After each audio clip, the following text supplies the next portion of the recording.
We have so many stories in our lives, but our stories are not always heard. On the Hear My True Story podcast, we tell our own true stories. Before the white car parked, our head teacher had scattered.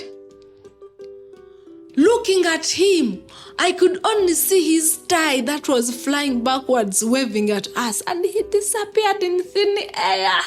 I want to share my life story. I want to share my voice with the people because I know that just a small joke I can tell through this podcast, it will make someone smile. When you ask me what I fear most in life, I would definitely respond to you and say it's fear itself. We are fighting for togetherness. We are fighting for equal rights. We are fighting to end injustice. You don't have to be a storyteller or writer because, guess what? Life writes the best stories. Hear my true story. Yeah, our dear listeners, thank you so much for coming to the Hear My True Story podcast. It is me, your host, Otako, and I'd like to say today is a special podcast. We have a guest from Kampala, Uganda. She is called Sharon, but she will introduce us of more. In this particular episode, we shall get to know more about what she does as a person, but also as her work in her organization, what they do, and definitely to just give you a simple break of what we are going to talk about. We are going to talk about human trafficking. What is human trafficking and how is it happening in Uganda and what really it is. So if you are there and you'd like to know about human trafficking and you are listening to know more about human trafficking, how it happens in Uganda, not just Uganda itself, but also in East Africa and Africa, this is the right time to stay on the podcast and listen more. So, Sharon, thank you so much for allowing to be invited again on our podcast. And we are really, really excited to have you today. And for that reason, I would like to give you applause. Thank you. Yeah, we are happy to have you. Yeah. So, our dear guest, Sharon. Yes, please. I would like you to introduce yourself to the listeners. Hi, lovely people. My name is Khaitsa Sharon, and I am so happy to be on this podcast. I work as an administrator at Omuti Kreativ, Uganda. Omuti Kreativ is an organization that is found in Uganda in Wakiso district. It's along Entebbe Road, and we use art.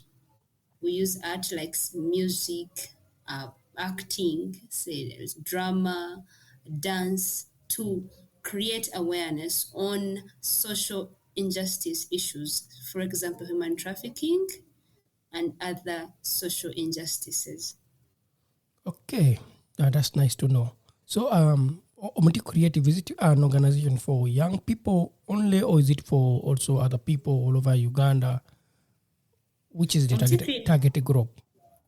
Omuti Kreativ targets, of course, when you say young people, we target young people, but under young youth. But by the end of the day, you end up like you're targeting everyone, because if you're touching a youth, you touch an old person, you touch a young person as well.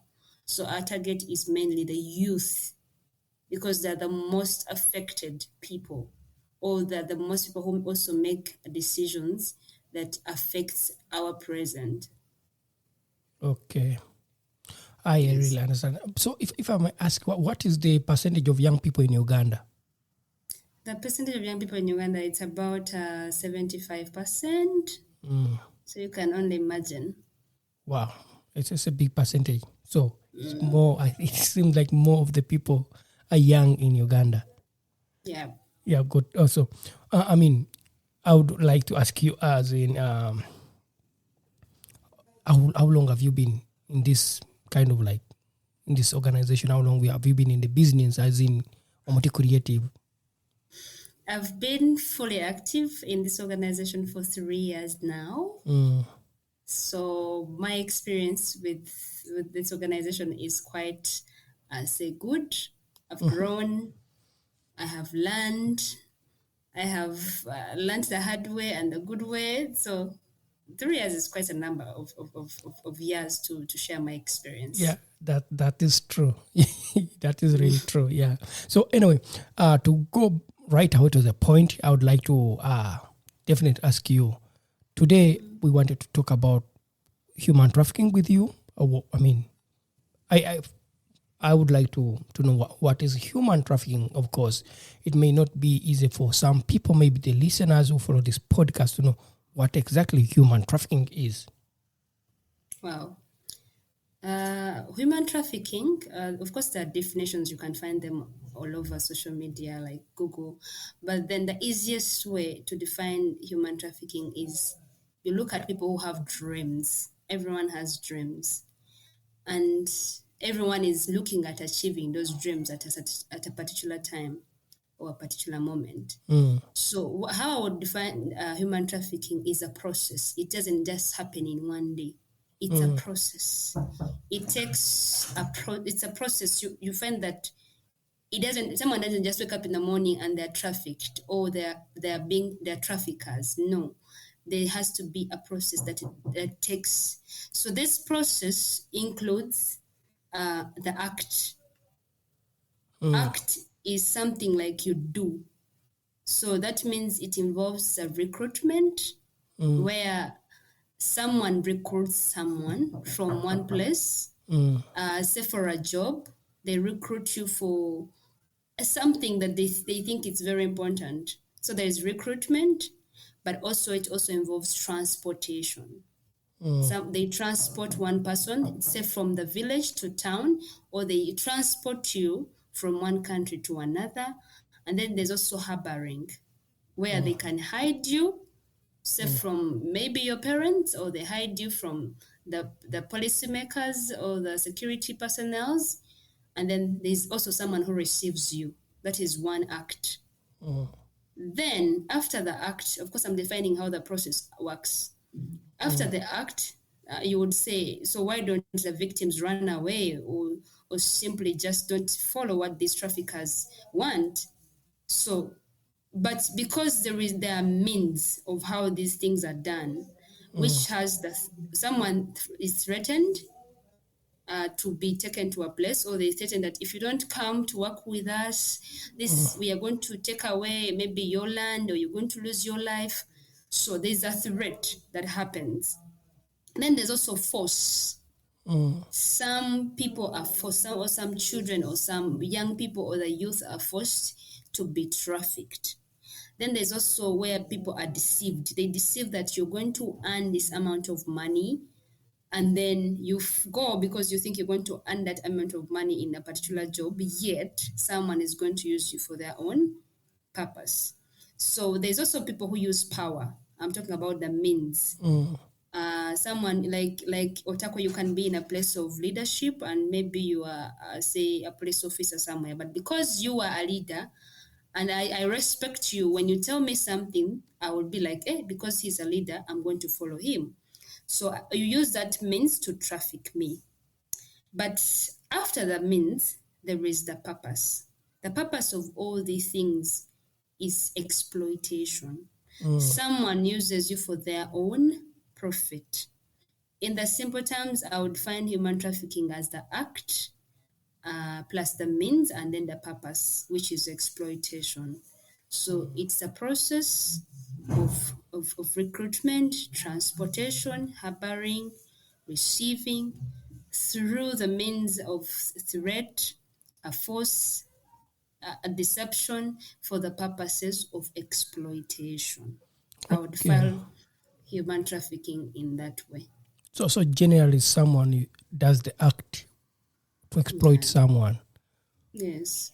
Wow, thank you so much. That's really, it gives me a very good way of understanding what human trafficking is, and I mean the definition. You really defined it in a very simple way for a layman person or a ordinary person who would really understand what human trafficking is. Yeah.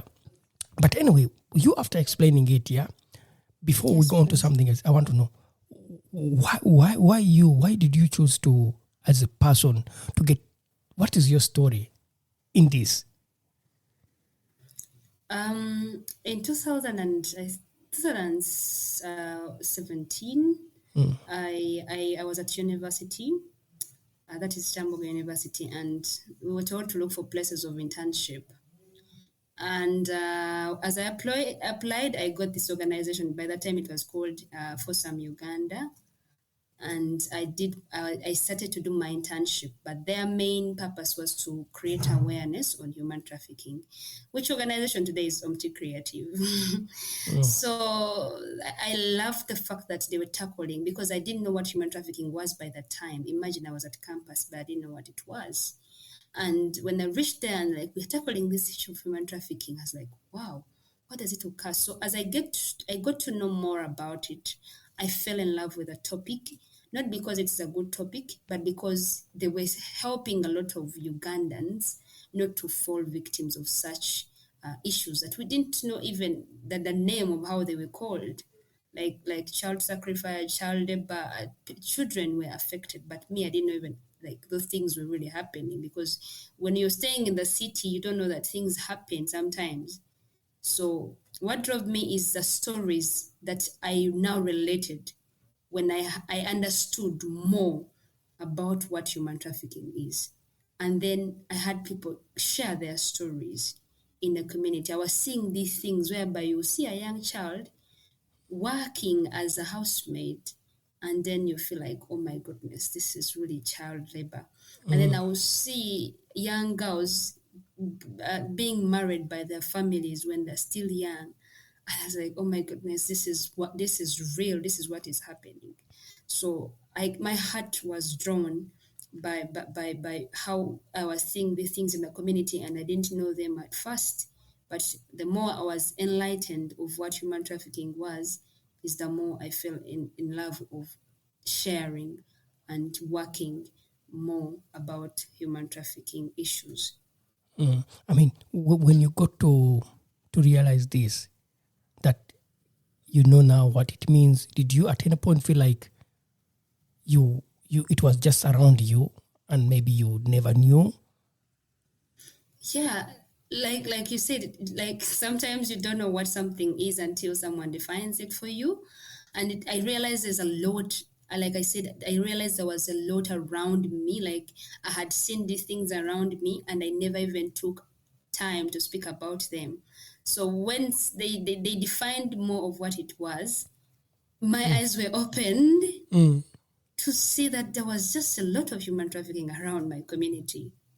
So it was just like an eye opener for me to see what has been like I had been blinded with. Wow. And that's since then you really fall in love to become a real human rights activist and also working with young people to save them to safeguard them from not being victims of human trafficking. Yes, I would say that. Now I talk about it with so much confidence, and then I fight against it with so much love and passion, Wow. because I wouldn't want any young person to fall a victim of human trafficking. Okay, so good. That's good to know. Yeah.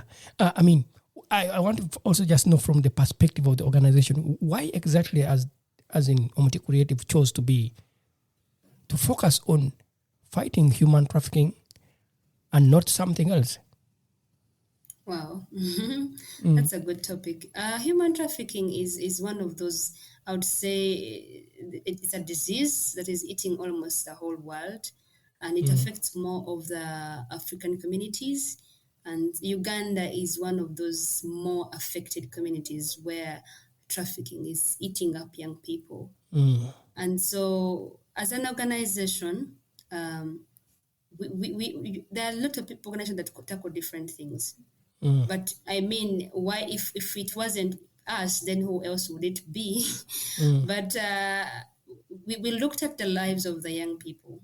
If the young people are destroyed, we had a story that was there was a young girl who was trafficked, and they were sexually harassed. They were from Bali. Mbale is from eastern Uganda. And hearing the story of that young girl, the organization drove the thirst and hunger to see that this vice stops with this girl.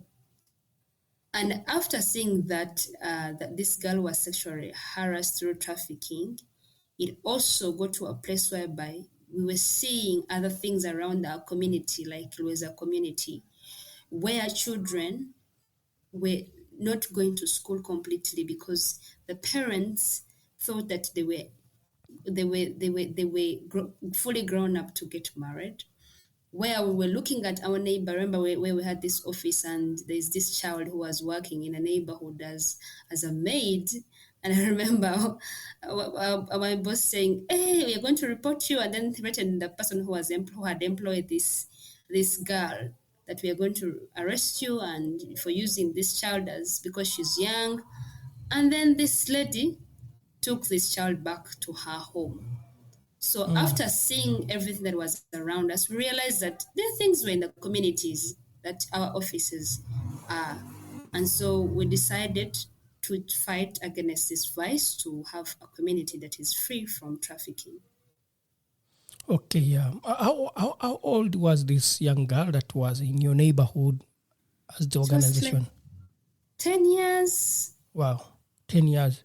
And someone was using her as housemaid. I mean, for our listeners, those who don't know what housemaid means, housemaid is like a house helper. So people in Uganda, they have the way they do to definitely employ young girls around 10 or 11 years because they become so cheap and they can imagine to pay them like $4 a month or €4 a month, and then they make them to work, which is child labor.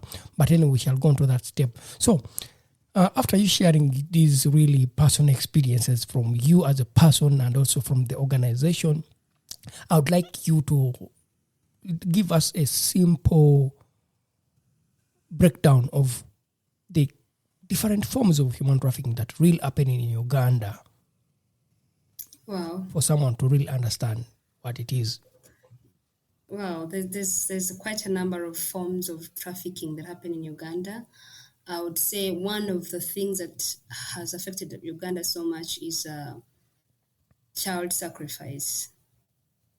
Child sacrifice is where someone gets a child because, like I said in one time, that they believe that blood has a strong role it plays in initiation. So someone will get someone, I say a child, children are the most people that are sacrificed a lot. So in one of the ways that Ugandan kids or Ugandan children or Ugandan people experience human trafficking is through child sacrifice.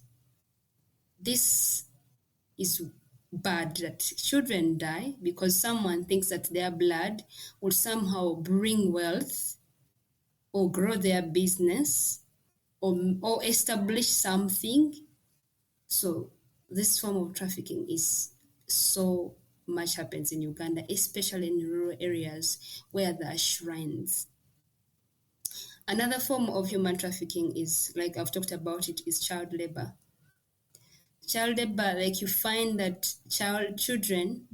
One time I was in Kabale, and this child was like, you know how they do stone quarrying, and this child was around 4 years, and it was like they had employed these kids to do the stone quarrying.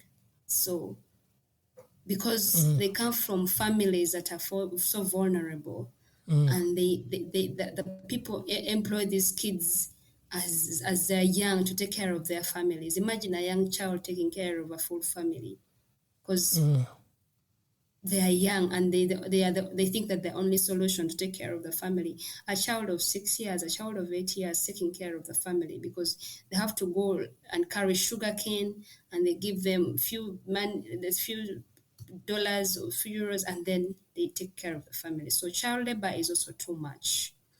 There is also another form of human trafficking that happens in Uganda is the sex trafficking.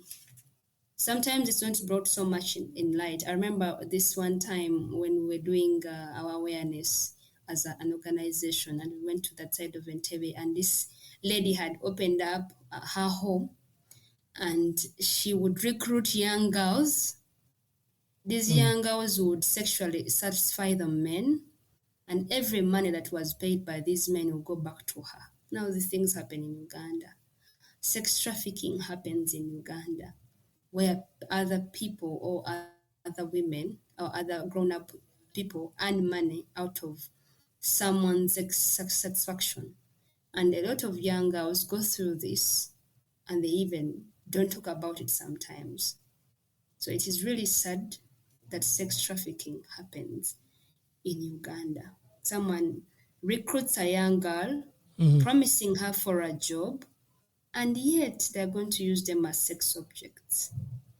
So this happens in Uganda and it is very sad. Wow. One of I mean, like to cut you, this happened in the community when you went to do awareness, and how did you handle this? As in, what did you do? They were sharing the stories about how trafficking happens. We were in a school and the children were sharing, and they said that they had reported this issue to the police station, and no one has they take the lady to the police station, then she comes out, she pays like corruption. There was a corruption bit of it, so we heard about it, but as we tried to go to fight the issue, we didn't have the enough evidence to make sure that we put this lady maybe out of the business. So we were limited by that, but we hope by any time we get any information, we will be able to fight such vices. Wow. So there are factors that really make it hard for you to fight human trafficking as an organization and also as individuals. Okay. So please, you can continue on breaking down the different forms of human trafficking. Yeah, so I talked about child labor. I also talked about child sacrifice. I talked about sex trafficking. I was also talking about organ trafficking. This is so recent, organ trafficking.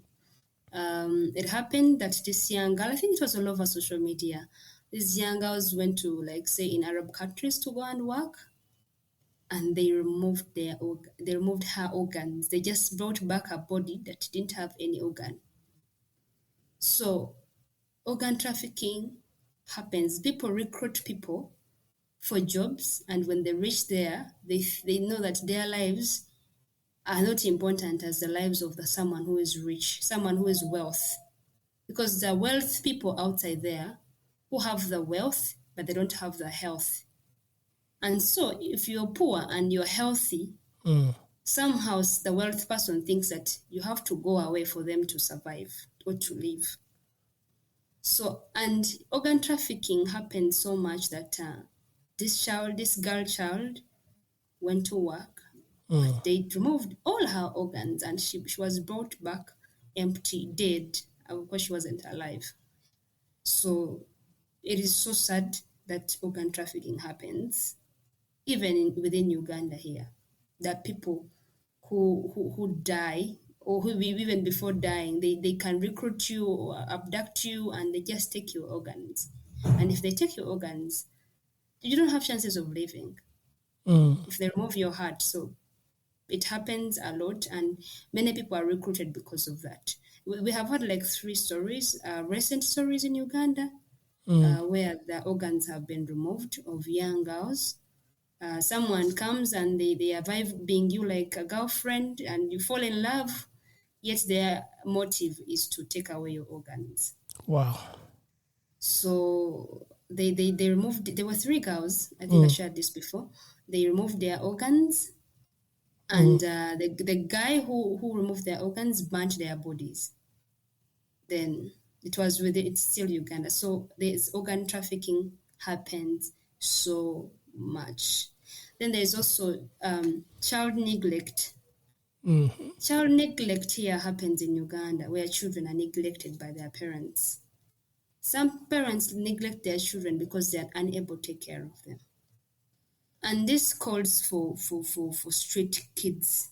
where traffickers are going to find that these children are neglected, and they take them on the streets to go and beg for them money, or use them in child soldier, where children become soldiers when they're at a young age. So when children are neglected, when they don't have anyone who is taking care of them, you realize that they will end up being alone, and anyone who will take them up will use them for anything that they want. And this causes a lot of things that come with it. Like I said, they're used as kids who are going to steal from people, who are going to be used to set up bombs in a place.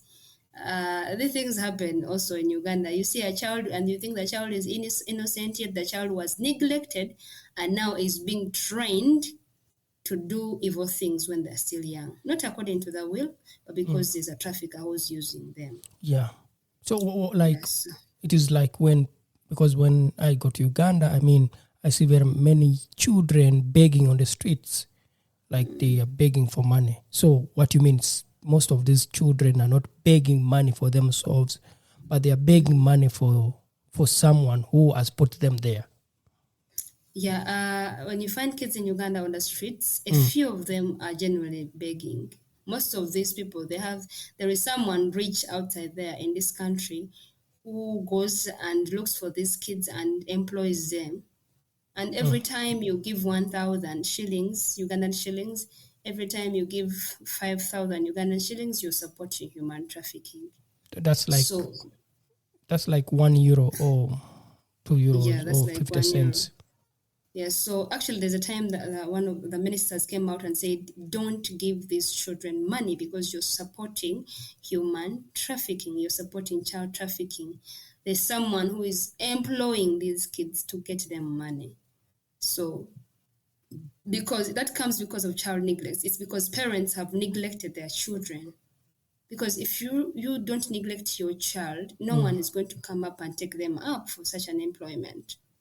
So traffickers use that chance and they put kids on the streets.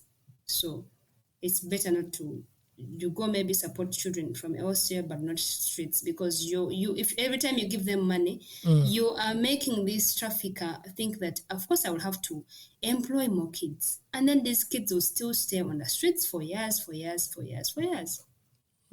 when you don't give them, they run out of business and they don't put the kids on the street anymore. I get that. So, if I may ask, like, it just to calculate with people here, if someone has 5 kids on the street begging for them, and how much would they require from one kid? Like, how much money can one kid has to give at the end of the day? Someone was doing a research, an investigation journalist, I think it was from a certain TV, and they said these kids are required to report, say, weekly. Some of them are like daily 20,000 shillings. That's like or in dollars or yeah, euros. How much is that? that is Ugandan shilling. Okay. 20,000 shillings. Let me see. You can calculate how much that is. That is like 4 euros. I would say 4 or 5 euros Per day. Wow. So if you have like 5 kids, that's 100,000. So that will make it day. like 25 euros a day. Okay. So imagine if you have kids, like maybe 30 kids in every town, say in Bale town, in Kampala town, in Soroti town, how much would that person is rich? Yeah, that's true. So it is a lot of money. If even just by saying 25 euros per day times 5 towns, that's like around 5. Then it's like too much money, really, over 100 euros. Yes. Yeah. Anyway, so what other form is there? What other form of human trafficking? There are so many forms. There's also child marriage, like children. They marry children when they are young, so that they benefit out of it. Like the children, you see how you get married and then someone, like your parents are paying a date and then they say that I'll give you my daughter. And so the traffickers, you will ask, I know you maybe you'll ask me a question there, but children are married off when they're young for purposes of benefiting. And some of these people who marry these children off, they are their parents, others are just say the caretakers that take care of them. Yeah, I can get that. I'll ask that later on. And you read tell our listeners about that. But because of time, we wanted to go so much about the forms. Okay. So, like I mentioned earlier on, we have those kind of forms that happens that I've talked mainly about most of them. I don't know if I've left any that I've not tackled, but I think I've tackled on most of them. How about this? Because what you've mentioned more is like it happens only in Uganda. Is there in a form that would, like, for example, if someone moves out of Uganda?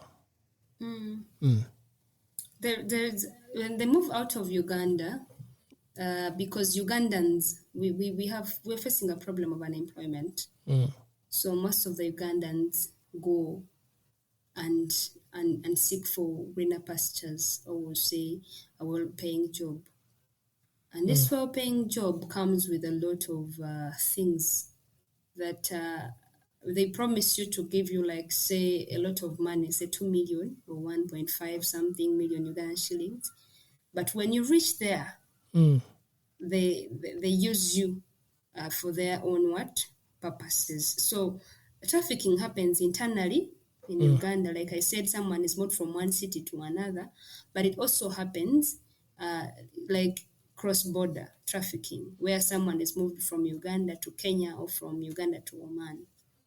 So most of these traffickers, they traffic for their, like I said, for their own purpose, exploitation, where you go to a place and then you, as, like, some of them are used as sex traffickers. I mentioned that. Some of them are used, like, you don't get sick. We have had survivors here at our center where they share stories that when you get tired of working, you're not supposed to get tired. You are not supposed to get sick. Literally, your health doesn't matter at all. You have to work from January to January until your contract is done. So some of them are used for sex, that even if they rape you, you don't have NSA. That is why when they're leaving the country, they inject them with family planning stuffs like medication so that you don't get pregnant.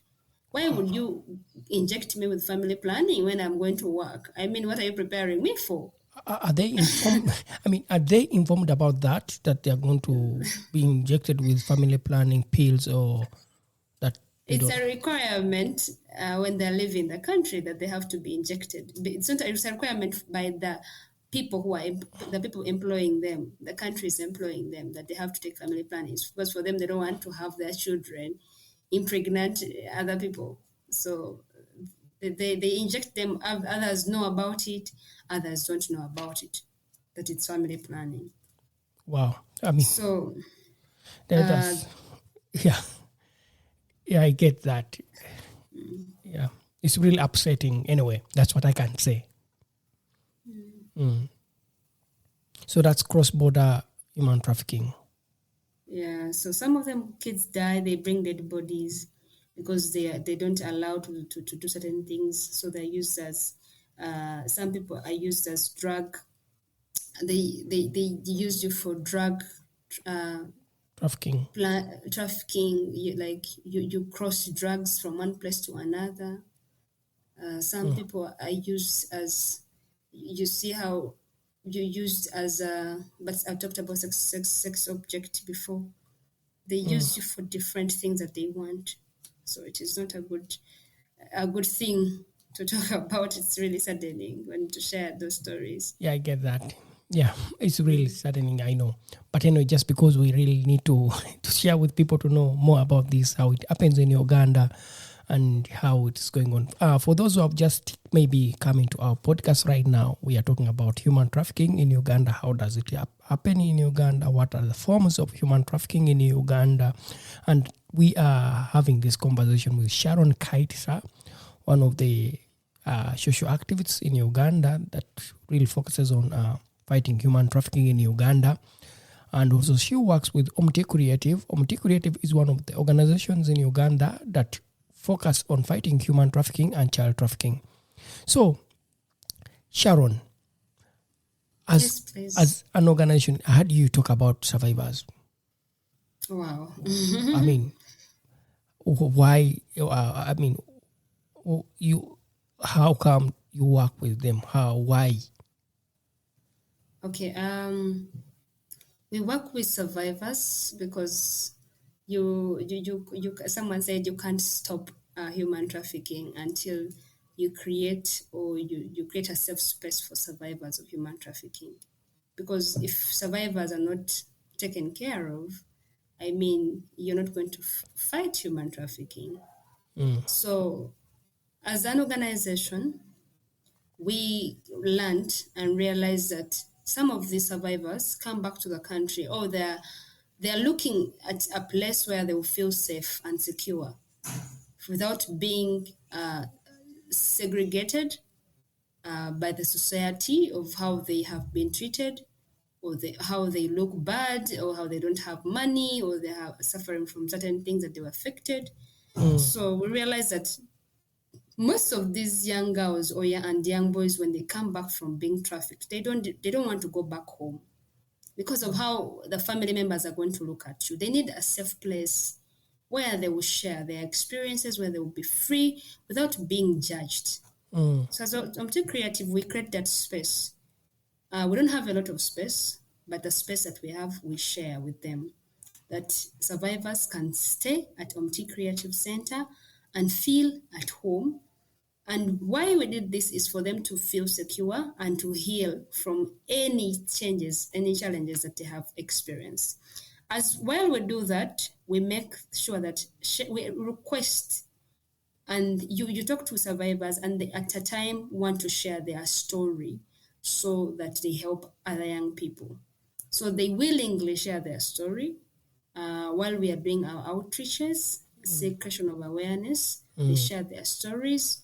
And when they share their stories, we have had a lot of testimonies where people come that, hey, when this survivor shared their story, I learned something. I thought that these things were just happening on the news, and I was just seeing them on TV. Now that she has shared, I feel like this is so real. And I was planning to go somewhere for this job, but I can't go.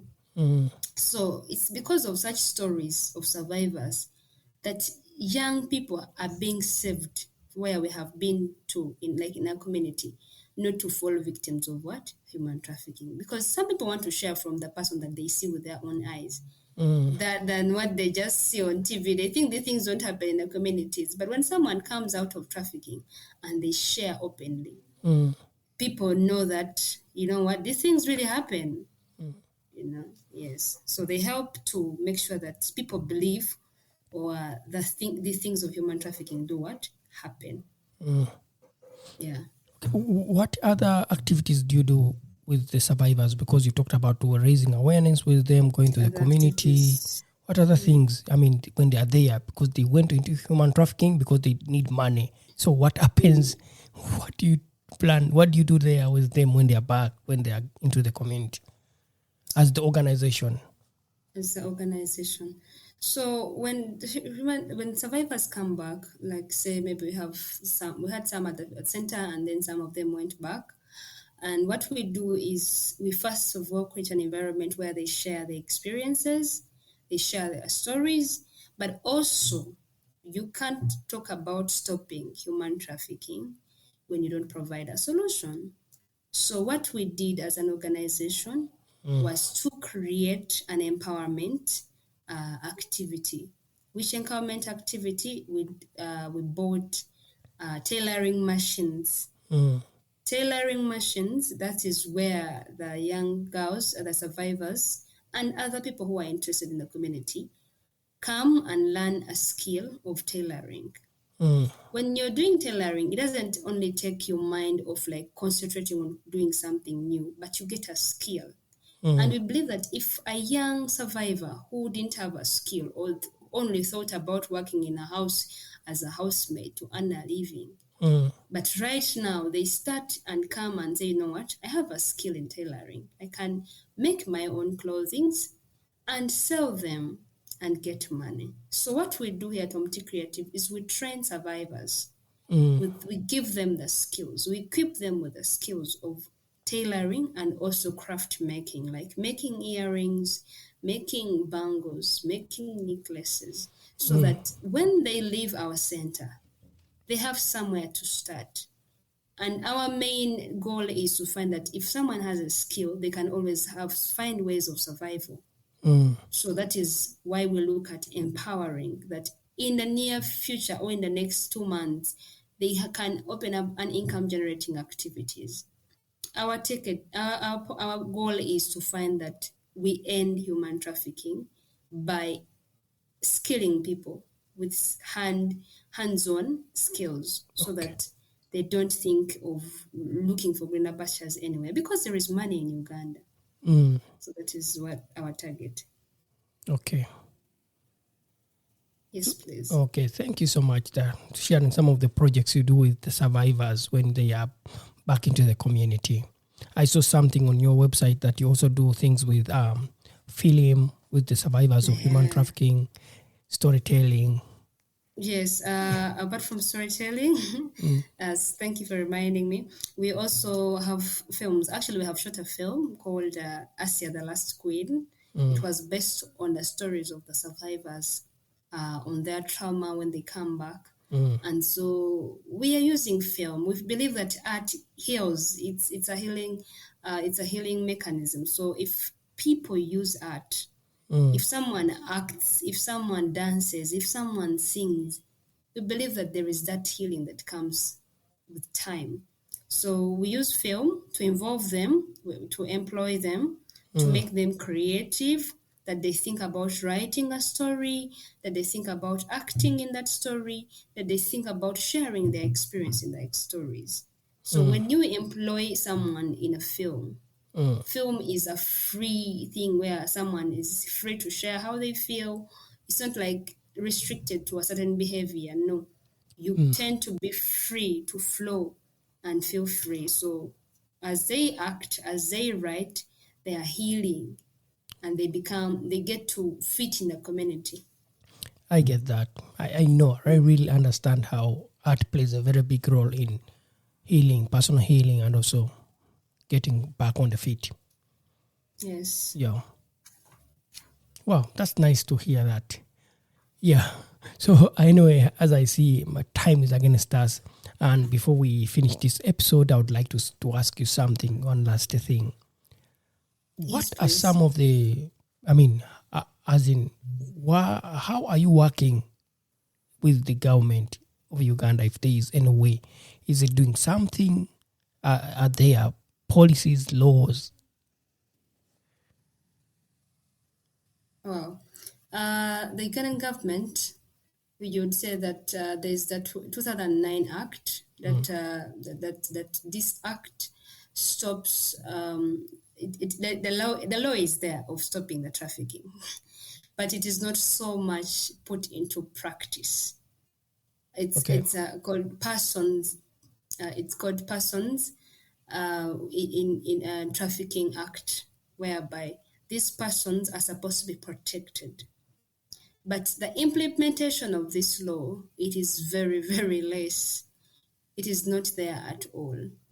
So the government has tried to put, but some of the people that are involved in trafficking, and God should forgive me, is that they're traffickers themselves. So imagine if you put a law that don't steal, and yet you're the one stealing. So I'm talking about this because we have had people who are fighting human trafficking, and they have gone for help for this to these government officials, and instead they have been threatened that they will be destroyed when they continue. I remember when Otako was also still in Uganda, they were threatening that if you continue talking about this, you'll be put down. So we realized that because human trafficking is a chain whereby who knows the other person. There's the power of the chain, where if someone is a police officer, knows the other one is the one who is involved in trafficking. That is why children are not even chased away from the street, because if they were supposed to be chased away from the street and someone was not in government, they would have gone a long time. But because there is that involvement of the government in this thing, we wouldn't say the government mainly, but the parties that are involved that are really big. So Yeah, it is very hard to fight human trafficking. I mean, I understand when you say about that, when the policymakers, some of them are really involved directly in, for example, when you talk about cross-border human trafficking, where the Ugandan government exports labor to the Middle East and parts of other Asia, and then people go there and they are trafficked through these companies that are owned sometimes by people who are in government. It can really be hard for you to fight human trafficking. To go to someone in the Ministry of Labor Culture, and then you tell them that there's this company, and then that company is connected to this person, so it becomes difficult. But all in all, to understand what you say is that the government of Uganda is doing its best to fight human trafficking, but it needs to do more to fight human trafficking. Yeah. So I would like to ask you, as the organization, what are some of the challenges that you find yourselves when you go to the field there? You want to do this, you want to stop this. I would say one of the things that we are doing as an organization to fight human trafficking, apart from empowerment, is we create awareness. We create awareness about human trafficking. We go to communities, we go to schools, and we talk about these things because we thought that if you don't have the power to stop human trafficking at once, you know that creation of awareness is powerful. So we would still talk about it. But one of the challenges that we face as an organization, because a lot of communities are affected are in rural areas. So, and our reach is really we are not stable financially that we would go and reach out to so many communities. Our desire is to reach out to so many communities, from the rural areas to the central areas, in every community, that everyone hears about this vice as something bad, because a lot of people don't know that this is human trafficking. So we are hindered by the financial bit of it to reach out to so many communities. And also we get threats when someone says, you are in our business, why are you talking about our business? You're stopping us from getting money. So we are threatened by these people who are already earning money out of it. But also the schools or the communities that don't even welcome you well, because they think that you're fighting their business in one way or the other. How do the schools not invite you? How do the schools not invite you? How are they involved? If we are creating awareness, we write letters to a school. And you realize that a school will just reject not to allow you to speak, and they will not even give you a justified reason why you shouldn't be in that school. Why? Are they involved directly? How can a school be involved in human trafficking? A school can be involved in human trafficking whereby they give, they use the school administration. Say if that's, like I told you, a power, if someone is using power. So because your teacher is telling you to go in a certain place, you will not refuse because they're your teachers, they're your headmistresses. So the traffickers also use schools to access children or the student to be trafficked in one way or the other. Okay. This is whereby the schools can even offer sponsorship in different countries. And through that sponsorship, the children, when they reach there, it's not the real sponsorship. It's a different sponsorship where they want the kids to be involved in certain things that they're not really supposed to. They are used for exploitation purposes. And the school is benefiting, or the owner of the school is benefiting. And yet the child is not benefiting. Is being exploited. Okay. In one way or the other, yes. Now I get that. So what other more challenges do you face as an organization? As an organization, genuine challenges is you know how you can't talk about, like we're talking about human trafficking, but you can't, if you openly come out and talk about it, like I talked about it, I think it's about you're threatened to be dealt with as an organization, but we face challenges. Mainly is the challenges of the financial constraint. We would want to do more, but also as an organization, you don't have a lot of power to fight this vice because you don't have, say, enough protection around you. So you fear even to talk about it. But for us, we don't fear to talk about it because we believe that even you don't you have to speak about certain things for them to do what? To help someone else, not to fall into victim of that. So the challenges that we face most is sometimes like during the lockdown, you feel like you speak to people, you create awareness, but some people still go and the same people that maybe you talk to, they fall victim of human trafficking. Why? Because there's a lot of unemployment that is happening in Uganda. So we feel like I wish we would do more. We hope our goal is to do more. If we can create more employment opportunities for these young people, then we would solve this problem of what? Human trafficking. Because people are dreaming. And if we can just get to their dreams and they achieve them, then that would be good. But we are limited by that. Wow. Yeah, I get that. I really understand. So in summary, you are limited by financial strengths. You're not really that strong financially to do a lot of our activities to fight human trafficking. Then you also have challenges from the policymakers, the government, which is not supporting the fight against human trafficking strictly. Yeah, and then there's also the community not being aware of themselves about the issue. Yeah. So I would like to just ask you one simple thing. Is there anything that you'd like to really summarize this topic with? Well, one thing I would want to summarize this topic with is all of us have a role to play in solving or in stopping this vice. You may see human trafficking in another country, in another neighborhood, but don't wait for it to come to your child until you realize that trafficking is real. So it's a joint effort for us to fight against this vice. Wherever you are, you can contribute, you can support the organizations that are creating awareness. You can stand up and also speak about those human trafficking issues that you see in your community. All of us can do something in fighting this vice so that we end it completely. Because if you don't do something about it, it will come to your family, it will come to your child, it will come near you. So we all have a role to play. We have to have a united hand in fighting this vice so that our children are not affected, our families are not affected, our communities, our nations are not affected. Thank you so much for that call. Would you like to say something for your organization? How can they reach you? How can they find you as Omuti Kreativ? How can they support you? Wow, thank you so much.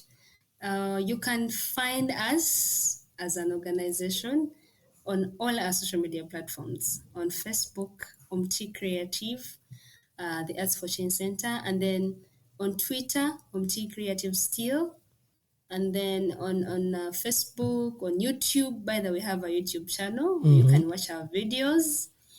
We started those videos during the COVID times, so you can also find us at Omuti Kreativ. Omuti is OMUTI, then Kreativ is KREATIV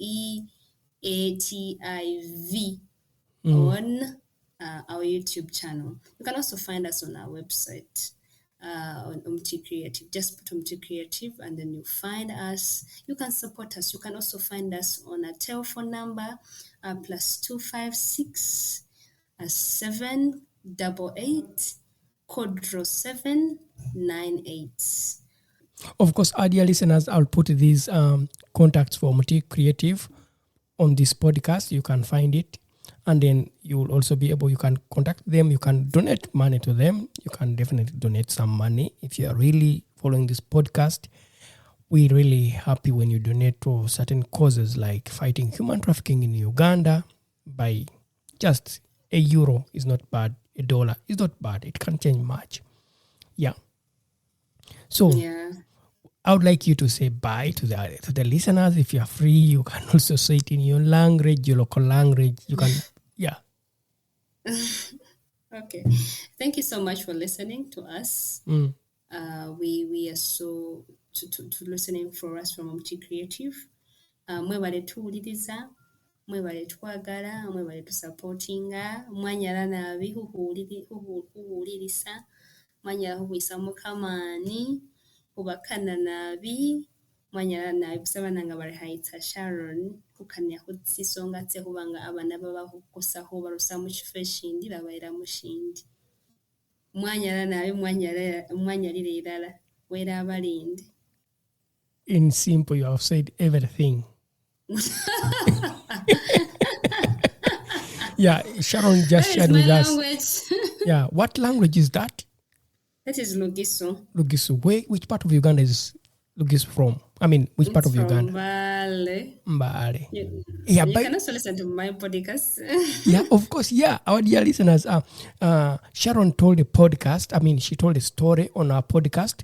I think if you go onto the various platforms of Hear My True Story podcast, you can find the podcast of Sharon where she told a story about participating in Embal. Yeah, Embal.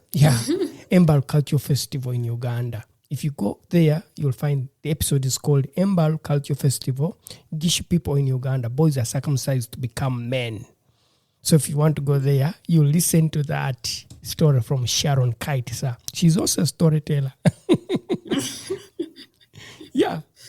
Yeah, I like that. I hope next time you don't go back to the Kadodi dance. Not, I'm bringing another story that you're going to enjoy. Yeah, I look forward to having another story from you. Yeah. As in, if we get another chance, we shall do more storytelling with Omuti Kreativ and the young people in Uganda. That is very true. Thank you so much. Yeah, thank you so much for hosting me. Yeah, and for that reason, I'll say thank you so much.